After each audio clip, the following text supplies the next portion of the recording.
नमस्कार। बुलेटिन में आपका बहुत बहुत स्वागत है। मैं हूं आपके साथ दीपिका ओझा। चलिए शुरुआत करते हैं खबरों की। बाराबंकी जिले के जेआईसी ऑडिटोरियम में आयोजित प्रधानमंत्री आवास ग्रामीण के लाभार्थियों को चाबी वितरण और प्रधानमंत्री स्वनिधि योजना के लाभार्थियों के सम्मान का कार्यक्रम रखा गया, जिसमें खाद्य एवं रसद नागरिक आपूर्ति राज्य मंत्री सतीश चंद्र शर्मा और बीजेपी सांसद उपेंद्र सिंह रावत पहुंचे। जिले भर से आए प्रधानमंत्री आवास योजना के लाभार्थियों और प्रधानमंत्री स्वनिधि योजना के लाभार्थियों को 50-50 हजार रुपए की धनराशि वितरित कर केंद्र और राज्य सरकार की योजनाओं का गुणगान किया गया।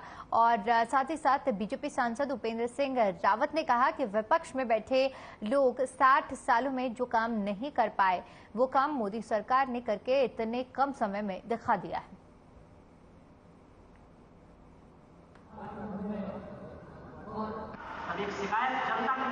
प्रधानमंत्री ग्रामीण आवास योजना के तहत आखिरी किस्त, अंतिम किस्त जो आई थी उन लाभार्थियों को दिया गया है। उसका जो है आज इनको सर्टिफिकेट वितरण है। और पीएम स्वनिधि योजना के अंतर्गत जो हमारे रेहड़ी पटरी के दुकानदार हैं, जो फुटकर विक्रेता है, जो सड़कों पर अपनी दुकानें रखते हैं, जिनको कोई बैंक लोन नहीं देता था, उनके लिए हमारे प्रधानमंत्री जी ने व्यवस्था की कि बिना किसी गारंटी के, बिना किसी जमानत के उनको 10,000 रुपये का लोन दिया जाएगा। अगर सही समय में, निर्धारित समय में वो अपना कर्जा अदा कर देते हैं तो ब्याज भी कम कर दिया जाएगा। और इसके अतिरिक्त दूसरी किस्त के रूप में 20,000 रुपये उनको और फिर से लोन दिया जाएगा। दूसरी किस्त भी नियमानुसार सही समय पर जमा करने पर ब्याज की छूट, और तीसरी किस्त के रूप में 50,000 रुपये उनको फिर से दे दिया जाएगा।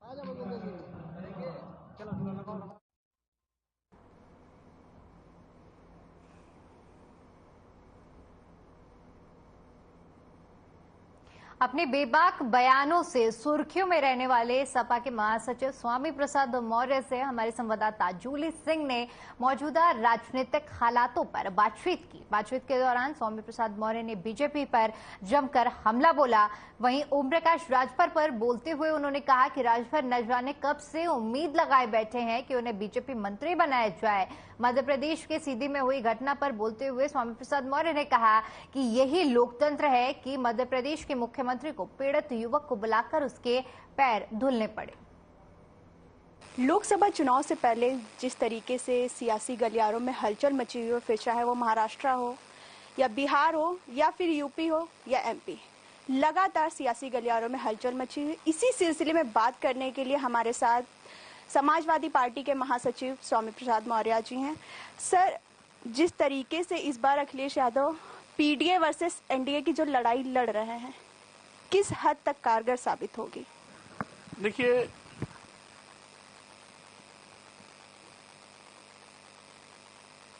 भारतीय राजनीति में ऐसे कई मौके आए जब पिछड़े दलित और अल्पसंख्यक को एक प्लेटफॉर्म पे आना पड़ा। कभी शोषित समाज पार्टी बनी थी, उसने नारा दिया था कि 100 में 90 शोषित हैं, 90 भाग हमारा है। उस 90 का आशय भी यही था, इस देश के दलित, अल्पसंख्यक और पिछड़े एक साथ खड़े हों। समाजवादी विचारधारा चली। डॉक्टर राम मनोहर लोहिया के नेतृत्व में समाजवादियों ने भी एक नारा दिया कि सोशलिस्टों ने बांधी गांठ, पिछड़ा पावे 100 में 60।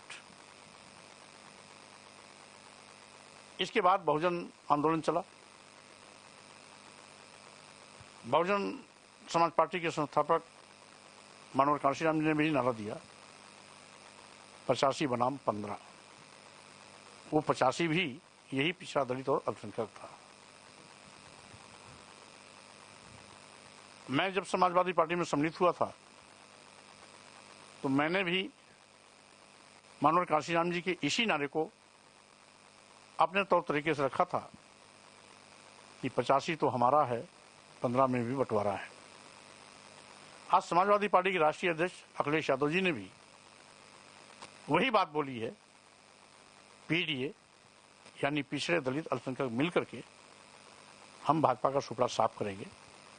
तो स्वाभाविक रूप से पूर्व में समय समय पर हमारे समाज में पैदा होने वाले दलितों, अल्पसंख्यकों और पिछड़ों के सम्मान, स्वाभिमान, हिस्सेदारी की लड़ाई लड़ने वाले लोगों ने जो नारा दिया, उसी बात को अखिलेश जी ने सार्वजनिक रूप से स्वीकार भी किया और उसी नारे के आधार पर भाजपा की विदाई के लिए फैसला भी लिया।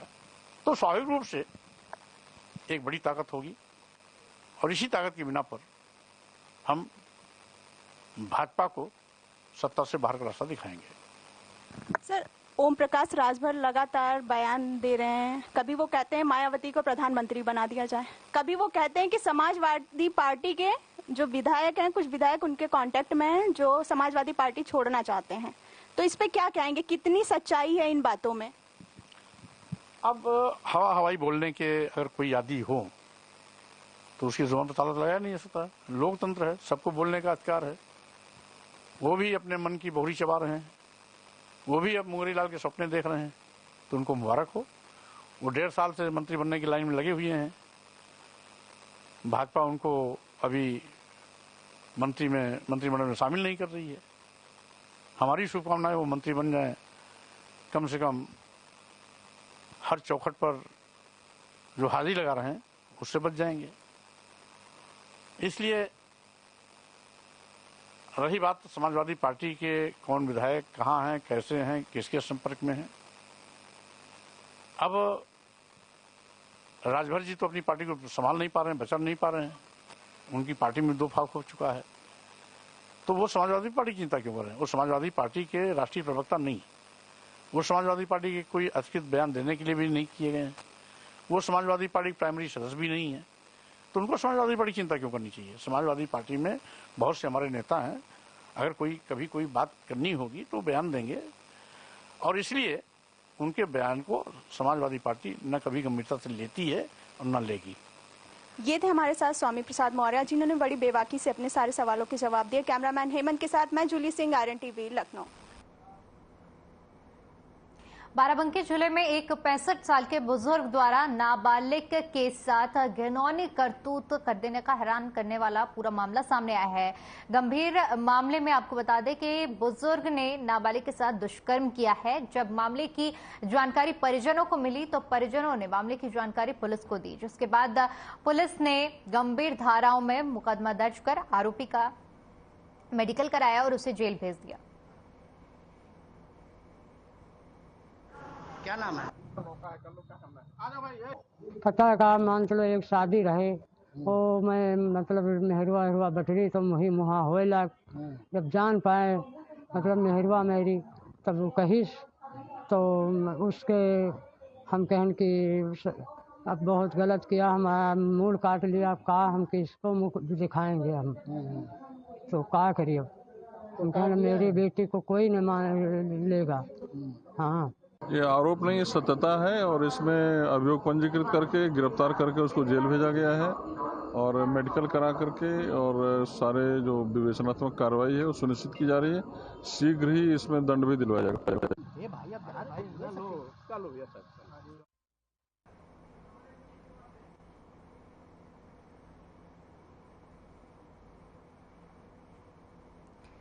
तो बाराबंकी का ये पूरा मामला है जहां पर पुलिस ने आरोपी को गिरफ्तार किया है और बता दें कि नाबालिग के साथ दुष्कर्म का ये पूरा मामला है। इसी आरोप में पुलिस ने इस आरोपी को मेडिकल कराने के बाद अपनी गिरफ्त में ले लिया है।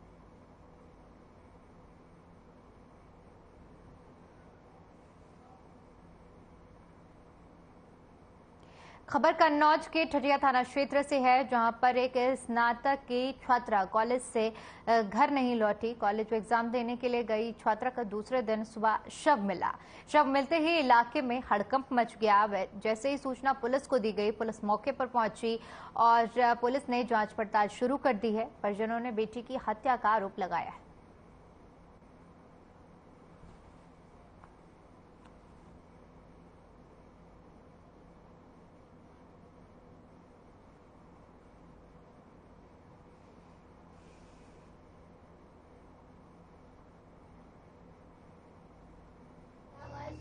फोन बताऊं लगो हमने के भैया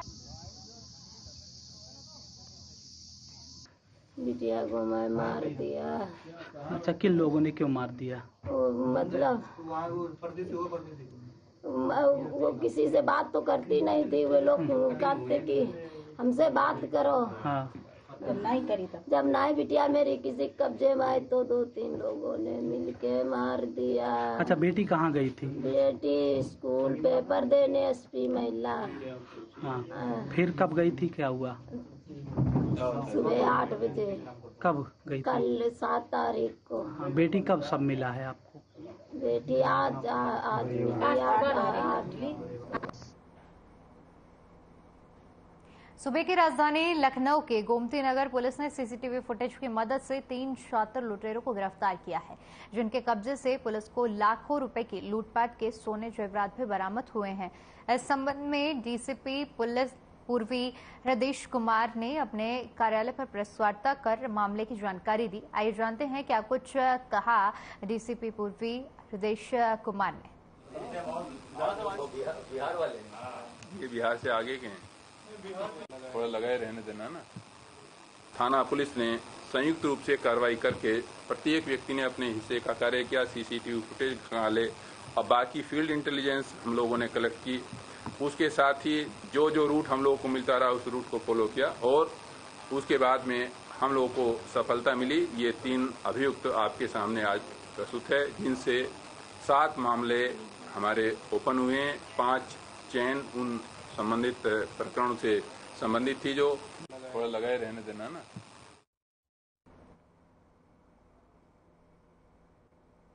वहीं महोबा के जिला अस्पताल में दवा काउंटर पर लाइन में लगे युवक की जेब काट रहे बदमाश को भीड़ ने पकड़ लिया, जिसके बाद पॉकेट मार की भीड़ ने जमकर पिटाई कर दी। वहीं सूचना मिलते ही पुलिस मौके पर पहुंची और आरोपी को हिरासत में ले लिया गया है, जबकि आरोपी पॉकेट मार के 3 अन्य साथी मौके से फरार हो गए हैं। फिलहाल पुलिस पकड़े गए जेब कतरे से पूछताछ कर रही है और बाकी के पॉकेट मार की जानकारी पता की जा रही है।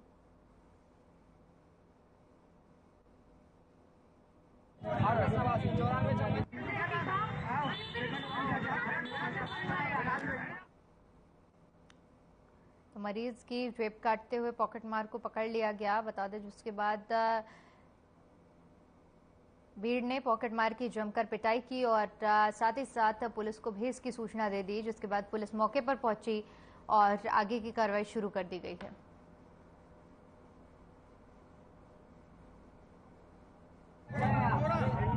हमने होमगार्डों को सबको सख्त कर दिया है, सख्त निर्देश दिए कि कोई भी अनजान व्यक्ति बार बार जो आते हैं अस्पताल में सुबह के टाइम जब मरीजों की भीड़ होती है तो ध्यान रखें, लाइन से लगवाएं सही से और उन पर ध्यान रखें जेब कतरों पे, इन पे, जिससे मरीजों का नुकसान ना हो।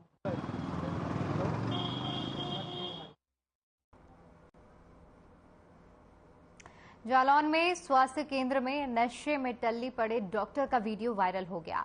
वहीं लोगों की माने तो स्वास्थ्य केंद्र के डॉक्टर साहब आए दिन नशे में आते हैं और मरीज और तीमारदारों से बदतमीजी करते हैं। बता दें कि वीडियो में डॉक्टर साहब का नशे में मरीज की बेड में लेटे हुए नजर आ रहे हैं और डॉक्टर उदय कुमार सीएचसी कल्पी के अधीक्षक पद पर तैनात है।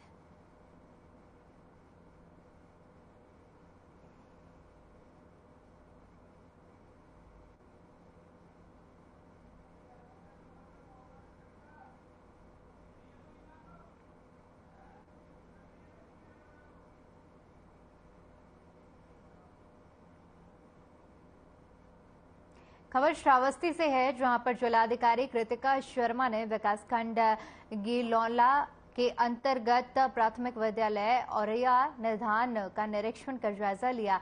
इस दौरान जिलाधिकारी ने प्राथमिक विद्यालय में अध्यापकों की उपस्थिति और नामांकन का सापेक्ष छात्र छात्राओं की उपस्थिति में जांच की। जिलाधिकारी ने छात्र छात्राओं को दी जा रही शिक्षा की गुणवत्ता की भी जांच की।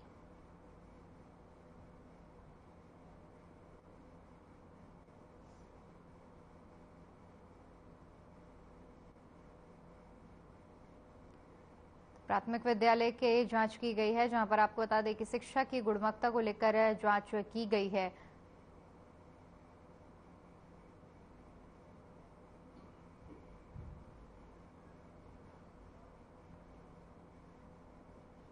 वहीं झांसी मंडल के डीआईजी जोगेंद्र कुमार सिंह झांसी के मौरानीपुर पहुंचे, जहां पर उन्होंने थाने में चल रहे समाधान दिवस में लोगों की समस्याओं को सुना। इसके साथ ही चल रहे श्रावण मास में जल लेकर आने वाले कांवड़ियों को किसी प्रकार की परेशानी न हो, इसके लिए पुलिस प्रशासन की व्यवस्थाओं का जायजा भी लिया।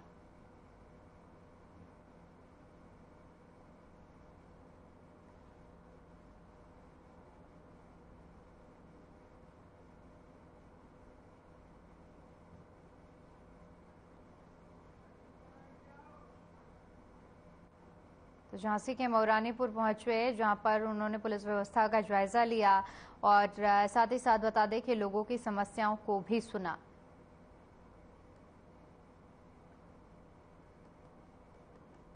झांसी के मौरानीपुर पहुंचे डीआईजी और व्यवस्थाओं का उन्होंने जायजा भी लिया। और हमने ओरछा से स्टार्ट किया। ओरछा में जो जल भर के कावड़िया आएंगे सावन को दृष्टिगत रखते हुए, उनकी सुरक्षा के लिए क्या व्यवस्था कर रखी है, पुलिस की क्या ड्यूटीज लगी हुई है और जल भरने के बाद उनकी क्या सिक्योरिटी है, उसको देखने के लिए उस लिहाज से यहाँ देवरी घाट और ओरछा से जल भरेंगे। हमारे यहाँ जनपद झांसी के मौरानीपुर थाने क्षेत्र में जो देवरी घाट पड़ता है उससे भी जल भरेंगे।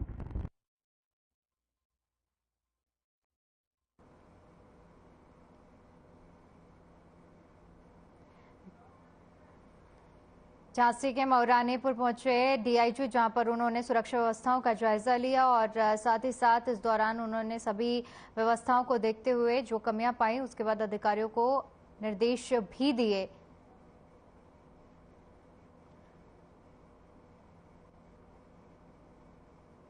और इसके साथ ही साथ जो कांवड़िए भी पहुंच रहे हैं उनका भी सभी व्यवस्थाओं का जायजा लिया और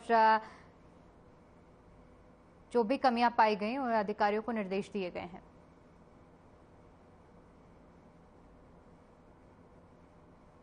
तस्वीरों के माध्यम से हम आपको दिखा रहे हैं जहां पर झांसी के मौरानीपुर पहुंचे हैं डीआईजी और उन्होंने लोगों की समस्याओं को सुना और इस दौरान लोग भी पहुंचे और अपनी समस्याओं को डीआईजी के सामने रखा।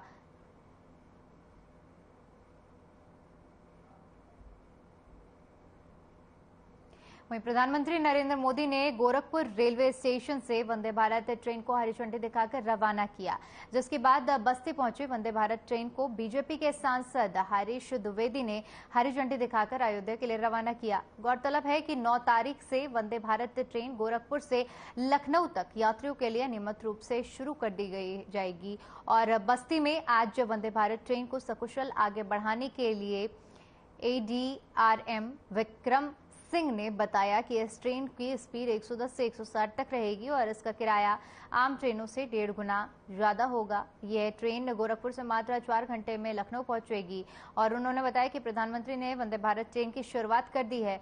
बस्ती में पहुंची वंदे भारत ट्रेन को लेकर आम जनता में खासा उत्साह देखने को मिला और सुबह से ही वे लोग बस्ती रेलवे स्टेशन पर इस ट्रेन के लिए एक झलक पाने के लिए डटे रहे।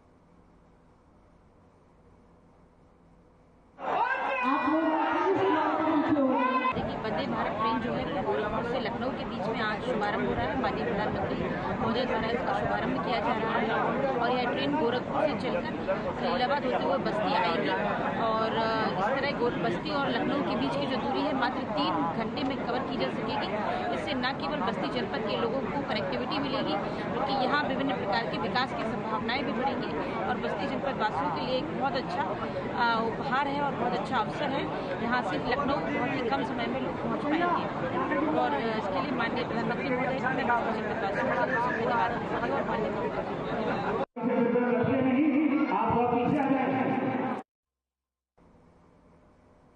ललितपुर बेतवा रिवर बोर्ड में आउटसोर्सिंग की ओर से भर्ती प्रक्रिया में भारी अनियमितताएं करने की बात उजागर होती हुई नजर आई, जिसको लेकर भारतीय जनता पार्टी युवा मोर्चा ने आरोप लगाते हुए जिलाधिकारी के माध्यम से प्रदेश के मुख्यमंत्री के नाम एक ज्ञापन देते हुए भर्ती प्रक्रिया को निरस्त करने की मांग की।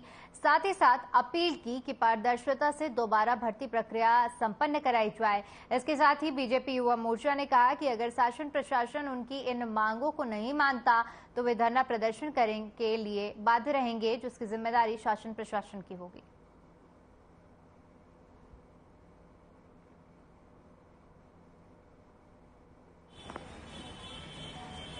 मामला है बेतवा रिवर रोड राजघाट का, जहां पे अभी 33 लोगों की भर्तियां की गई हैं जो कि पूर्णतः असंवैधानिक हैं। अपने लोगों को चिन्हित करके पैसे लेके अपने सगे रिश्तेदारों को जो कि योग्य नहीं थे, और उसमें एक गाइडलाइंस है जो वहाँ के जो मतलब डूब क्षेत्र के प्रभावित लोग हैं उनको भर्तियाँ दी जानी थी, वो भर्तियाँ नहीं दी गई। और वहाँ के शिक्षित बेरोजगारों में रोष है, वो नाराज हैं, और अगर यह भर्ती प्रक्रिया निरस्त नहीं होती है तो हम लोग आंदोलन को बात करेंगे।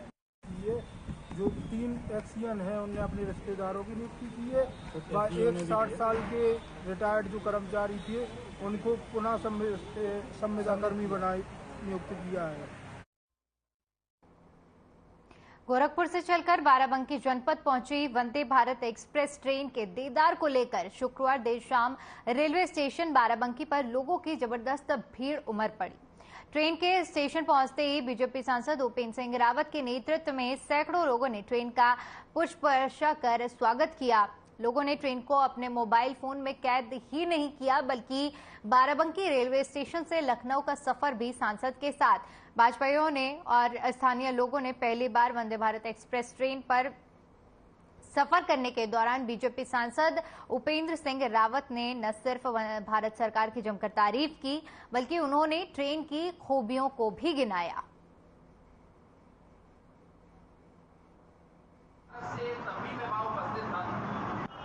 जैसा कि मुझे ज्ञात था कि ट्रेन के आने का समय 7:32 था, लेकिन हम लोग जो है 6:45-7 के आसपास हम लोग आ गए थे। और मैं अभी तक मेरी उम्र 34 वर्ष हो गई, मैं आज तक पहली बार इतना उत्साह देख रहा हूँ किसी भी ट्रेन को यहाँ पर आने के लिए, ट्रेन को देखने के लिए। जी सर, मेरा नाम अजय त्रिपाठी गांधी है।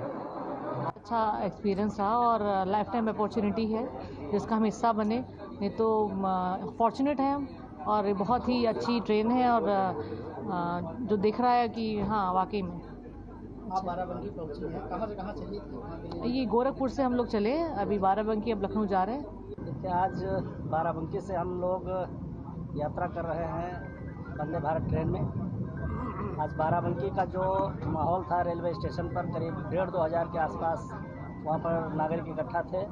मन में एक कौतूहल था उनके मन में कि वंदे भारत ट्रेन जो मोदी जी ने इस देश को समर्पित की है, किस तरीके की ट्रेन होगी, कैसी ट्रेन होगी, ये देखने के लिए लोग लालायित थे। भारी संख्या में लोग जमा थे बाराबंकी रेलवे स्टेशन पर।